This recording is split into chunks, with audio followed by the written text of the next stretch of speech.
heavy, guys. You seeing this? Creepy, right? Not creepier than a grown man wearing a Luigi costume in the middle of a graveyard, but still creepy. A reputable source has informed me that there's a big one here. A big one. And I'm not talking about catfish. Apparently, this place is mega haunted. I mean, I can already feel the PN coming. They say there's a really powerful spirit hanging around here. They call him the Ghost. Yeah, I thought it was pretty lazy too. Almost like they named the game about Luigi having a mansion, Luigi's Mansion. Oh man, I am just so scared. Come on, you can do better than that, surely. Oh, the IRS! Let's see here. Notable events from the year 2001. Shrek is released in theaters. That's cool, but not a video game. Terrorism. Too insensitive. Luigi bought a f***ing house? Yeah, I like that one. So, all those years of gambling finally paid off, and Luigi finally struck gold, leaving his less wealthy brother in the dust. Elon Musk has a brother. Bet you didn't know that. After so many years of living in Mario's shadow, it was time for Luigi to star in his own video game. What's that? Mario is missing? Why yes, it sure is missing. I can't seem to recollect anything by that name in my brain. Now, the people know what they like, and what they don't. They don't like the color green. Luigi had been relegated to player 2 for so long, and people came to expect that. To most people, he was just the same exact guy, except he's green now. Well, in 2001, Luigi's Mansion came around and, well, it didn't exactly change anything. Look at him. Tell me with a straight face that he isn't the green one. A year prior, at Space World 2000, the world was shown its first glimpse of the game that would launch with the next Nintendo console, codenamed Dolphin. Nintendo, you've gotta stop ditching your cool codenames. Nobody knows what a f***ing Gamecube is. Oh, it has a handle, it's like a lunchbox, so cool and quirky. You can try all you want. You can't sell me on a product just by showing me some cubes. Well, something to note here is that Luigi's Mansion wasn't even an actual game at this point. This trailer was just made to showcase the graphical capabilities of the Gamecube. Because yeah, this creepy Luigi will help you compete against Sony and Microsoft. I mean, what is this, man? It's creepy. You're gonna sell people on a console based on this?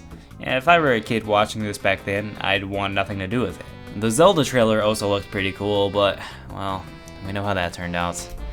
Nintendo eventually decided that they liked the idea they were going for. Oh man, if only they thought that about the Zelda trailer. Just imagine society without all that Wind Waker discourse. As they showed off more trailers of the game, it became clear that the premise was actually really promising. A system seller? Maybe not, but it'll do. It'll do. Yeah, I don't really know what they were thinking here. Was Luigi's Mansion one of the best-selling games on the console? I mean, yeah, but what else were you gonna play on GameCube launch day? Disney's Tarzan Untamed? People were just so used to having a mainline Mario game alongside every console launch, because they really are just that allergic to the color green. Well, let's jump into the shoes of a Nintendo fan from 2001 to see what the game has to offer. They sure weren't lying. It's a mansion alright, and it's Luigi's. You can tell by all the dead trees. Yeah, while he was absent from Mario 64, he was busy committing arson. We open up the main menu and go to options, and oh boy, my favorite option, view a Pikmin movie. I love Luigi's Mansion, can't you tell? So, our story. Luigi walks up to the big house and clarifies that he is in fact here, wherever here is, and enters this sketchy place. Right off the bat, he walks funny. That's a good character trait to have. You walk up to a locked door and turn the handle, and hoo boy, it could use some WD-40. Although it does sound like the Luigi's Mansion theme, so that's neat. I mean, not really, you'll be hearing the theme everywhere in the damn game, but that's neat. A key starts floating, and Luigi is shitting his pants. He's deathly afraid of Kingdom Hearts lore. We walk on into the next room as Luigi does whatever this is, and then, boo, a ghost appears. And who saves Luigi? Why, none other than Joe Biden. He's gone crazy. He owns a vacuum cleaner now. That's a telltale sign of any crazy person. They all own Dysons. The man introduces himself as Professor E. Gadd and takes us back to his laboratory. Turns out he's been living out here since he was in his 20s, and this big house never really existed. It just showed up out of nowhere. Luigi's gonna have a hell of a time explaining that to the IRS. We then learned that Mario showed up here not that long ago, but he hasn't returned. So, with his trusty poltergeist now in tow, Luigi is sent off on a quest to save his brother from the ghouls residing inside the manor. What, it's a Mario game. Did you think there was gonna be more story than that? We'll have to wait a little while longer before we enter the terrorism arc. I mean, it's a world with fire flowers and mega mushrooms. How could there not be terrorism? So, let's talk gameplay. It's absolutely nothing like what you see in other Mario games. He's green, I thought that'd be obvious. Your main tool is the poltergeist, your vacuum cleaner. You walk around the mansion, shine your flashlight at a ghost, and then he gets stunned for a short amount of time. Then you start sucking, which is a wild experience. You get thrown all over the place as he tries to escape, because apparently unsolicited sucking is a bad thing. It's really hard to control sometimes, but just wiggle that control stick a bunch like you're playing Mario Party and you'll get him eventually. And you basically just do that a lot to get through the game. You enter a dark room, find a ghost inside, suck them up, and then the lights turn on.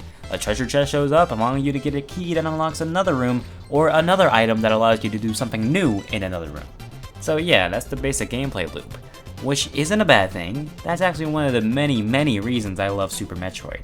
In that game, you traverse through the areas and discover new power-ups, which you then need to unlock new areas where you get more new power-ups, and then the cycle repeats.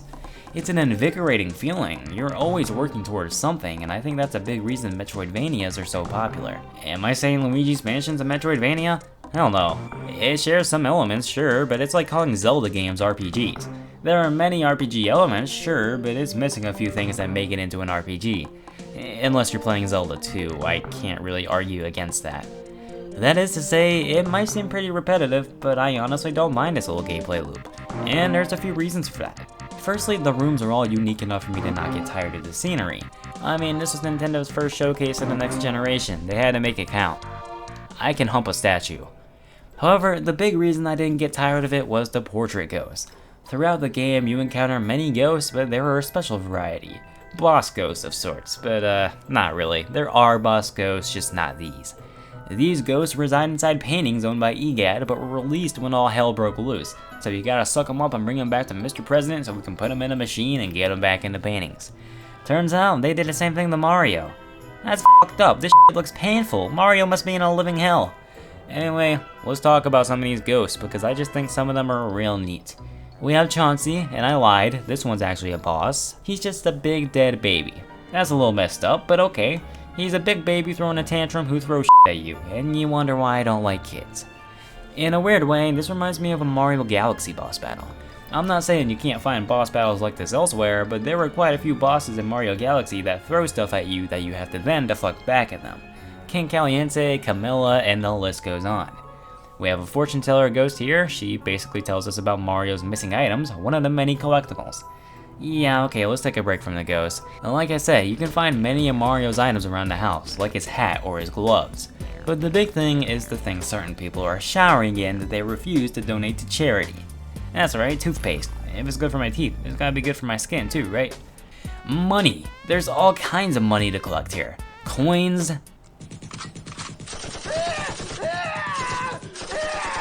which I'll gloss over because it's reminding me of mid. Jewels, gold bars, like Jesus Christ. In what world do you get a mansion for free and then come out with more money than you came in with? I mean, the result screen shows that he is in fact making fat stacks. Fat stacks that he'll later have to launder because he can't possibly explain where this all came from. The other big collectibles are boos. Oh, thank God, some normalcy. That's right, in the sea of all these original ghosts, our old friends are still here. King Boo is behind all of this, wanting revenge or something. Look, it's a Mario game, the story isn't a big deal. But basically, all these boos get scattered throughout the building and Luigi has to find them. I mean, you don't have to, but the collectionist inside me is telling me to. Oh wait, that's just schizophrenia. There are 50 of these suckers chilling in the various rooms, and it's not really that much of a hassle to go after them. Once you clear the ghosts out of a room and the lights come back on, you'll usually find a boo inside somewhere. And how do you do that? Tinder. I mean, you just match for boos in your area and they come flocking. No, the Game Boy Horror. This is a really neat idea. This little contraption is, as the name suggests, a Game Boy, but it's so much more. It has your map, your stats, and a camera. I mean, the Game Boy did have a camera, but only if you wanted to deal with this. When you get close to a boo, the Game Boy starts beeping until you eventually find it and start sucking. It's just that easy. Another thing to note is that there are a few power-ups of sorts in the game. Elemental metals allow Luigi to feel like he's an Avatar The Last Airbender. The fire one allows him to shoot fire, the water one allows him to piss everywhere, and the ice one, well, I don't think an explanation's necessary at this point. Back to the portrait ghost. Shivers has a candle. I just thought that was neat. He could commit a lot of arson with that. Melody Pianissima is great. I mean, to activate her, you have to play all of these instruments. And what song are they playing? Gangsta's Paradise, of course. Nah, it's the classic Super Mario theme. And it sounds pretty good.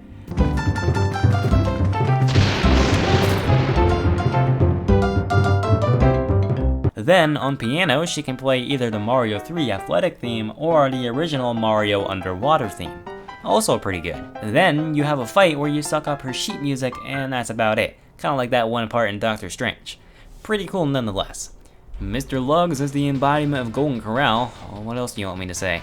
Spooky, he's the type of dog that has the irresistible urge to bite children, and that's probably why he got put down and turned into a ghost. What else do you want me to say? Bogmire, he's kinda like fighting Bouldergeist in Mario Galaxy, just not as fluid. It's a Gamecube game. You suck up the shadowy ghost and shoot him at him. That's about it. And then Biff Atlas, he lifts weights. What more can I say? Nana's pretty cool. She throws needles at you and you have to send yarn balls back at her. This is why I didn't want to go to Grandma's house. Slim Bankshot plays the pool, which means he must be good with an iPhone, which is miraculous considering they didn't exist yet. Here's Boo Losses. I don't think he's super interesting. He's just a really big boo.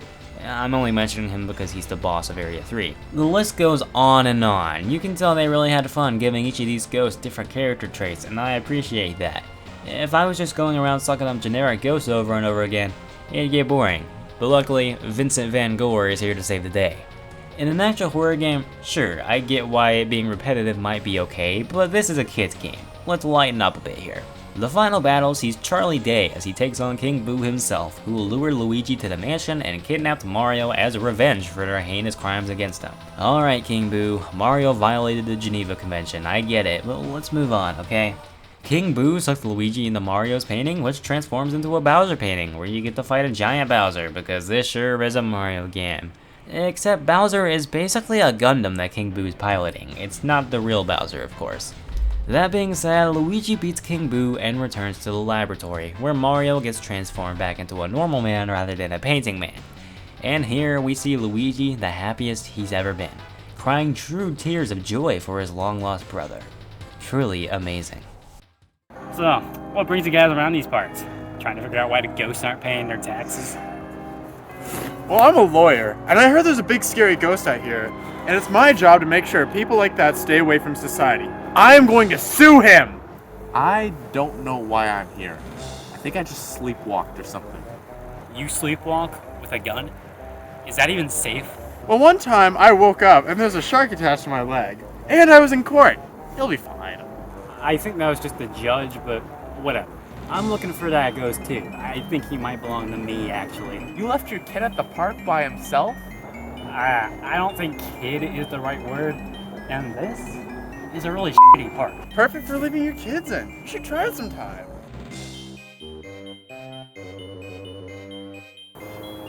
Man, whoever left this here must have a really nice salary. Oh man, finders keepers. You can keep what you find, but make sure to pay taxes on it. Oh man, I always wondered if ghosts had a 401k. 2013, the year of Luigi. Nintendo looked at all these animals and said, not enough green. To celebrate the 30th anniversary of the existence of Luigi, several games were released in 2013 and 2014 featuring him. There was New Super Luigi Bros. U, without the bros though, Dr. Luigi, Mario and Luigi Dream Team, or with the bros if you live in Europe. Hell, Nintendo even put a Luigi-focused ROM hack of Mario Bros. In the Super Mario 3D World.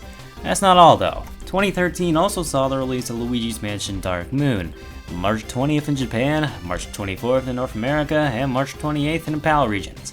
Development began in 2009, this time being made by Next Level Games, the people who would go on to make such classics as Metroid Prime Federation Force.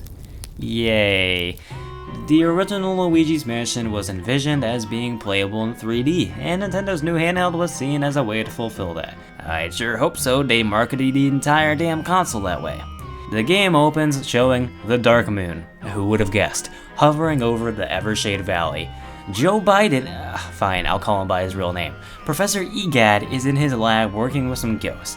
King Boo, being really pissed off from the first game, shatters the Dark Moon into pieces. Great, now these new ghosts are pissed off too. Luigi is sleeping peacefully at his house late at night. His house here is pretty close to the D-rank mansion he gets in the first game, so I guess that's the canonical ending. Suddenly, Gadd hacks into Luigi's television and violently teleports him away. You can't tell me this isn't some sci-fi horror shit right here. Luigi's body gets broken apart into blocks and blasted through a TV. Luigi is taken to Gadd's bunker, where it's explained that without the Dark Moon being whole, all the ghosts of Evershade Valley are hostile. So of course, Luigi is sent to retrieve all the pieces and fix things. Gadd also hands Luigi a DS, which stands for Dual Screen here. Unlike the Game Boy Horror, you can't pull up the camera, but at least the map is always available on the bottom screen. Simple enough, let's get oh yeah, this game is structured very differently to the first. There are 5 mansions to explore, with each having several missions that Luigi gets zapped into. Think of the mansions as worlds and the missions as levels. First up is the Gloomy Manor, which out of the 5 is the closest to the first game. You got old furniture everywhere, like my grandpa, and rooms you'd expect to see in a house. Here you'll find a Poltergeist 5000, it functions similarly to the first game, although Luigi can't rotate while using it since the 3DS didn't have a second circle pad. I mean, it had this thing, but ew. And then the new 3DS came out, but this is just a nipple. This game's combat is surprisingly different to the first, as it's based around the Poltergeist 5000 strobe bulb. You can charge it up to release a light flash that stuns ghosts. Only then can they be vacuumed. Oh great, not only can Luigi suck and blow ghosts, but he can flash them as well. The Gloomy Manor introduces mechanics and ghost types that'll be iterated upon. There's collectible gems here too. Each of the 5 mansions have their own set of gems in a unique color. I wish they used them more though, as collecting them doesn't unlock anything. Not only that, but certain gems can only be obtained on certain missions, which really just highlights how the mission structure is worse. It would be so much cooler to be able to go through the whole mansion at once, with it dynamically changing as you progress. But we'll talk more about that when we get to the Nintendo Switch. Spoiler alert. I know that this was just how Nintendo games were designed at the time, but it definitely drags the game down a bit. Boos also make their return. There's one to find in each mission. You search for them using a new Darklight ability, which is a dumb name, but that's besides the point. I think of Darklight and I think of, well, that's not very safe for work. After you make whatever they're hiding invisible, they'll come out and Luigi can bounce them around by pulling on their tongues. These guys are less satisfying to find than the gems. You just find them and bounce them around in every mission, but at the very least they unlock bonus levels.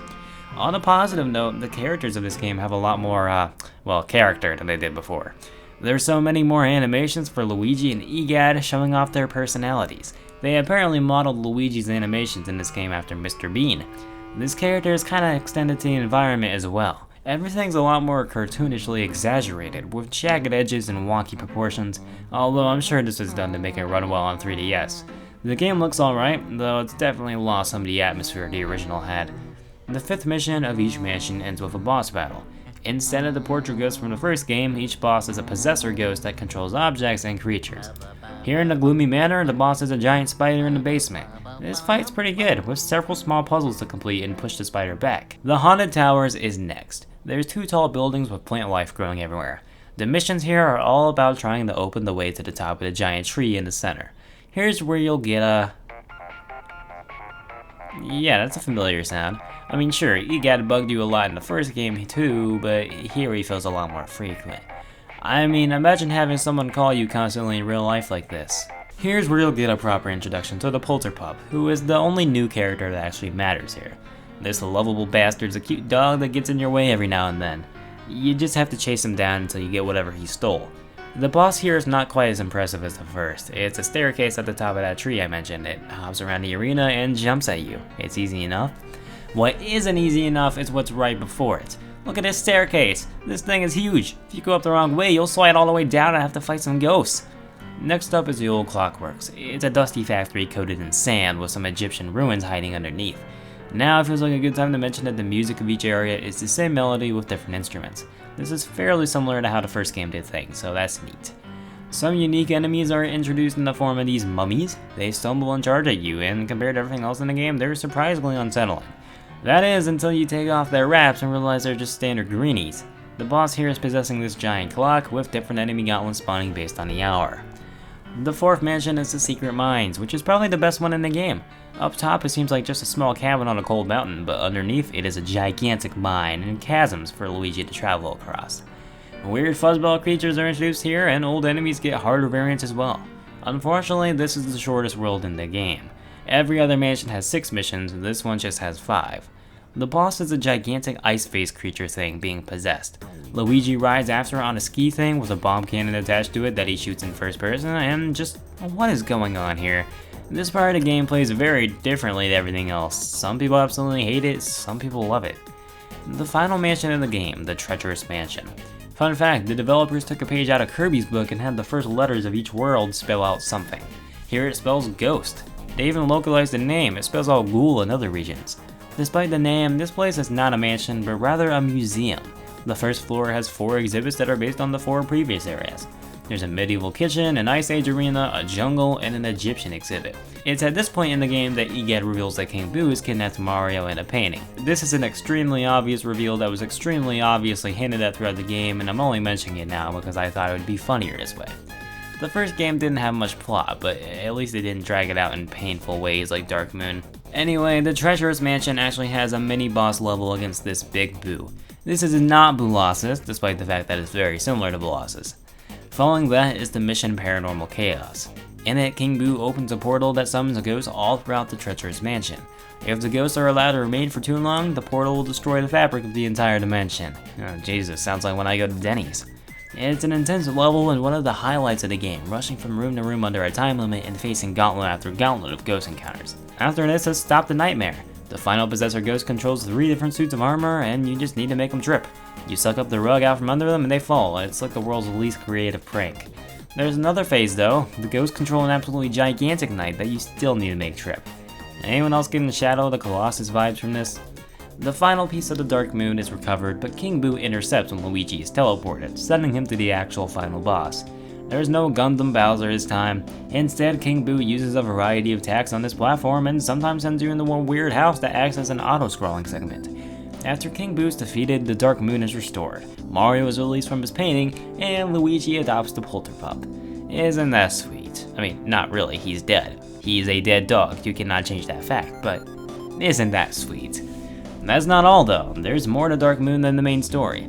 There's also the Scare Scraper. I won't go into too much detail, but it's a mode where you and others online go through randomized rooms together.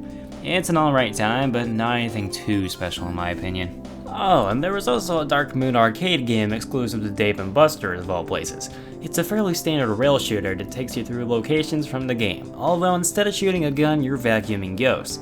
You even get a poltergeist prop to aim with, so if you wanted to get hands-on with your sucking action, then I have good news. It's nothing more than a novelty though.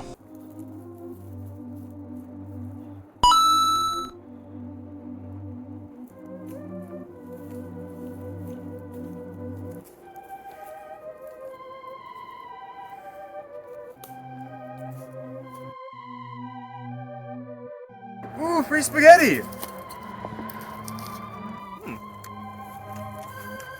Mind if I have a bite? The last person who said that to me was a vampire. But sure, why not? Just like Mom used to make. Oh, Wheel of Fortune for the 360? That's cool.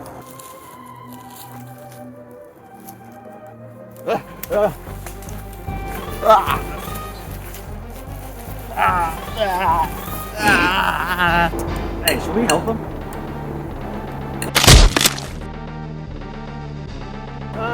No, this is more important right now.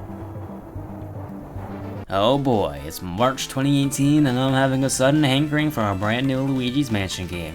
The Switch is a year old now and has had some smash hit games so far. We could use another year of Luigi. That mysterious mansion has reappeared in the Nintendo 3DS Remake. Well, I won't talk too much about the remake because it's not all that different from the original, it's essentially the same game. I just have one question. Why? I obviously can't single out this game here. Nintendo was releasing plenty of games for the 3DS all the way up to 2019. 2017? Sure, I get it. A lot of the fan base was still on the 3DS and probably wouldn't get a Switch until Christmas. Fire Emblem Echoes and Miitopia are both great games for 3DS that released during this time. 2018? That's a bit weird. Any hardcore Nintendo fan that probably had a Switch at this point. But Nintendo pulled a Nintendo, claiming that the 3DS could still survive next to the Switch. Yeah, right, you said the same thing about the Game Boy Advance when the DS released. One does not simply put a GBA port on the Nintendo DS if you're not planning to phase out the GBA. So, Luigi's Mansion for 3DS. Right off the bat, you can tell that it takes a lot after Dark Moon rather than the game it's based on. In my opinion, it still has that same atmosphere, so that's good, but design-wise, it definitely takes after the controversial Middle Child. Something I thought was neat is that there are two playstyles now. You can play like the original game with the flashlight, or you can use the strobe bulb, similarly to Dark Moon. I'm sorry, were there really enough Dark Moon fans out there to care about this? I appreciate the thought, but if I'm playing Luigi's Mansion 1, I'm gonna play Luigi's Mansion 1. On second thought, there's no lunchbox handle on the 3DS. I'm screwed. I said that the atmosphere is still there. I can attest to that. I'm still breathing air, therefore the atmosphere is still intact. However, it is toned down a bit.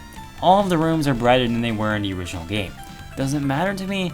No, not really, but I also said that when I was diagnosed with lordosis. Don't trust my opinion. The big thing I want to mention here is Luigi.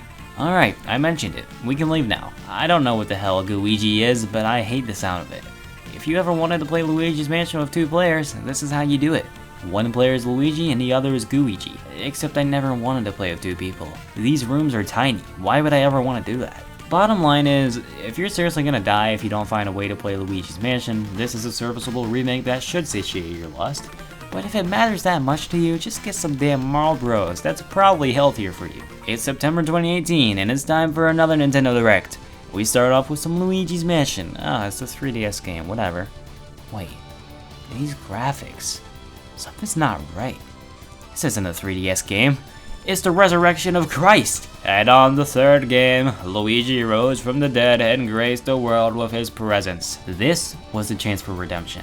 I personally don't mind Dark Moon. The game has 4 words in the title and you get all of them. Sounds like a deal to me. But for the people who really didn't like Dark Moon, this was a Nintendo and Next Level Games' last shot. And I'm happy to say it didn't disappoint. This just gives me all the Switch era Mario feels. You know what I mean? You look at a Gamecube game and it just feels like a Gamecube game. It's wacky, it's out there, it's unique. The Switch era has felt pretty similar to me.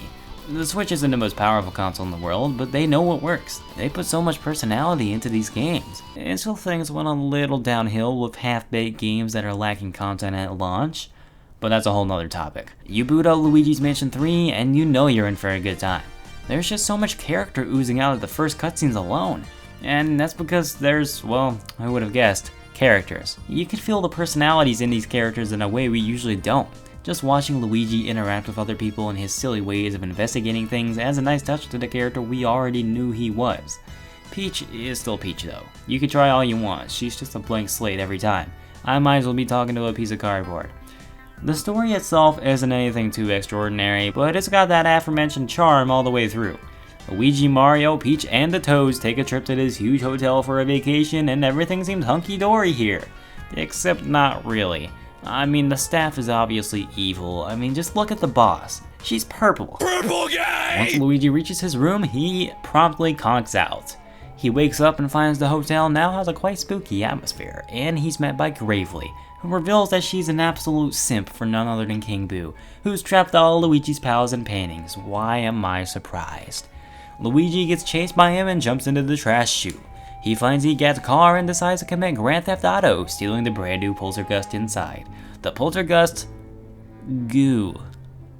No thanks. We eventually find a painting of Gadd, who we save. We return to his portable lab and now the game truly begins. Gadd sends Luigi off to save the gang once again and maybe get rich while he's at it. Luigi climbs the floors of the hotel, beating the bosses in order to gain elevator buttons so he can eventually reach King Boo. Gravely is enraged that she put all that money into King Boo's OnlyFans, and now Luigi's ruining it, so she fights him in an attempt to gain his respect once more. Luigi sucks her up in a totally not weird way. Well, let's see what the internet has to say about her, just to be sure. Well, damn. Luigi's at the top now, where King Boo is capturing everyone yet again, and just after Mario got saved too. Do you have nothing better to do with your time? Luigi has a showdown and wins because, of course he does, and then the hotel collapses and the ghosts returned. However, with King Boo now defeated, they're no longer crazy from lean and instead want to help rebuild the hotel. Similarly to the first game, how glamorous the hotel becomes depends on how much money you collected throughout the game. And that's the story, nothing too crazy. I told you we'd have to wait for the terrorism arc. It's coming soon, I promise. My uncle at Nintendo said so. The gameplay is really interesting, and I think it really shows the evolution of the series. It really just feels like a mix of everything cool from the first two games. You used a flashlight like the first game, you used a strobe bulb and dark light device like the second game, and there's new mechanics of course. You have a plunger to help you aim and stuff. That's cool I guess, but what the hell was Gadd thinking when he made this? Oh man, I shit so hard that my toilet is just out of reach. Time for target practice. The gameplay is a lot more interesting to me this time. It's definitely similar to Luigi's Mansion 1 where you get dragged all over the place while you're sucking, but now there's a gauge that fills up, and when it's full, you get to slam the ghosts into the ground, into each other, into the White House. To me, it makes that original gameplay loop just a little more interesting, because you're incentivized to suck as long as possible. God, this game sounds bad out of context. Luigi can also use the burst move, which allows him to boost into the air, destroying things within his immediate vicinity. You can't tell me Luigi isn't at least a little bit greedy. The entire gameplay is basically just going from room to room, destroying everything Doom style in hopes of finding riches, and yet I've never seen him donate a single penny to charity. Instead of exploring one big interconnected area like the first game, or 5 smaller areas like Dark Moon, Luigi's Mansion 3 is split into 17 floors to explore. I won't go over all of them, but there's definitely some highlights worth mentioning. Floor 8, Paranormal Productions. This seems to be the fan favorite, and I can totally see why. You get to help a ghost make a movie by solving some really neat puzzles on these movie sets. This itches that creative itch in my body. Floor 11, Twisted Sweets. It's also really cool. Honestly, the theming of this area reminds me of the first game. It's like you're exploring rooms of a house, but they've been distorted, filled with optical illusions and magic tricks. The last one I want to mention is Floor 12, the Spectral Catch. It's one of the 3 boss floors of this game, so sadly it's pretty small. The theming here is great though, it really nails that pirate aesthetic. This time, instead of a Game Boy horror, you have a Virtual Boo. Oh man, look at Nintendo acknowledging their mistakes. Except out of all the mistakes they've made, I don't think this is the one that needed clarification. Oh no, he's back. If you missed Luigi for some reason, he's back. Once again, the game features co-op where the other person plays as Luigi, but he's also in single player mode. God, why? I don't want the goo! There are some situations where Luigi can't do much on his own, so he sends out Luigi to walk through spikes and stuff like that. Neat, I guess? Multiplayer modes are back, with Scare Scraper returning from Dark Moon. This time it supports 8 players, 4 as Luigi and 4 as Luigi, because sometimes we just wish that everyone was Luigi. Trust me, we all want to be Luigi, but this requires a lot of dedication. You don't just become Luigi after one day. You have to train day in and day out to be able to reach the levels he did and gain the respect that he most definitely has from the entire world. They even made a book about Luigi. They named it the Bible. Fun fact, this game has DLC. I won't touch on this too much, but I just thought you deserved to see Groovigi. See, this is what I mean. I see this and I think Switch era Mario. Mario Odyssey did a very similar thing with costumes, although those weren't DLC, so I think they win in my book, but I'm just glad Nintendo games still have some personality after all these years. Also, I just want to say that this game is gorgeous for a Switch game. It knows what art style it's going for and it sticks to it, and they sure didn't know how to make that art style look the best it could. I just look at this game and feel happy. Nom nom nom.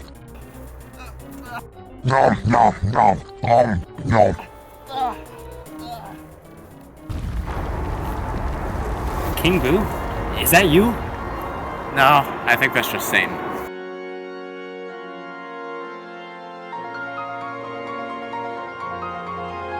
Hey, do you got any more of that spaghetti? I think I'm having withdrawals. Well, I've never fought a ghost before, but it can't be that different, right? They died once, they can do it again. I sure hope they have a bullet allergy. I think my objection finger should do the trick.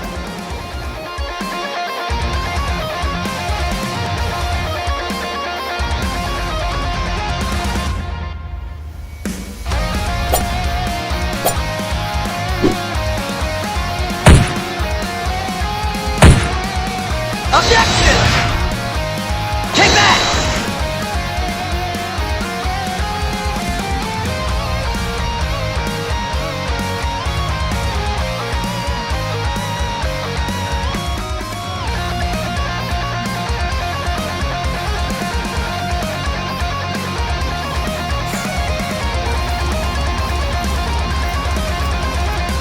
gave that thing a burial after what it did to us?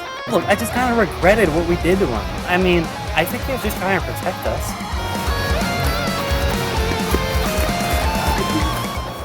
Hey, no hard feelings about when I kicked your ass, right?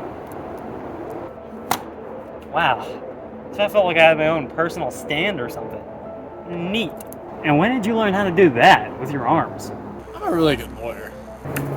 Man, we fought all those spirits, and none of them belong to me? I mean, come on, man. Where is that guy? Wait a second. I work for the IRS, and you're coming with me. Wait a second. It's you. It was always you. I mean, it should have been so obvious. I mean, you look just like me, and you're also like the exact opposite of me. During all my tax evasion, you were always there to stop me. It's like someone took all my traits and just completely reversed them. Look, man, I have no clue what you're talking about. I'm just a guy, same as you. And I love Wheel of Fortune. Which version? Nintendo Switch, obviously. See, the exact opposite. I mean, everyone knows that the Wii version is the superior version. I mean, what do you even remember about yourself? Your past? I mean, I woke up one day and had a sudden craving for Mom spaghetti. So I went to eat it, but got arrested. And Mr. IRS took me in. But didn't all that happen this year? Yeah, something just doesn't add up here. Look, we had a truce, remember? We're friends here. You trust me. I don't trust you. I don't know you. If you would have just picked the Wii version, we wouldn't have to do this to you. Do it! Ah, that's what we call a tax deductible. Finally, my soul. It's finally within my reach. How, guys? I wasn't a real ghost. Why you beat me up? Go after it! Yeah, he's dead as hell. You mean he wasn't always like that? You know, I kind of like this better. Life's a lot more stressful when you don't have the tax man breathing down your neck. Oh, hey, the soul's back. No. No, you are not killing me. It's my soul. I earned it. By doing what? Probably shutting down some kid's lemonade stands because he couldn't pay the taxes on it. I was that kid. Think you could just take my soul? I'm living my best life. You're not going to take that from me. But is it really the best life if you're playing the Switch version of Wheel of Fortune? Enough. I don't care if this is your soul or if I only exist because of you. There's only room for one of us here, and you're going down. Why does your gun shoot copies of Sonic and the Secret Rings? You.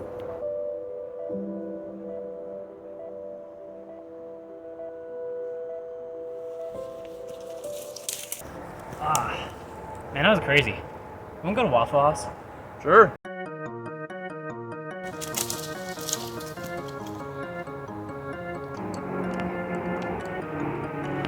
All these souls, just for me. Now I can finally rule the world.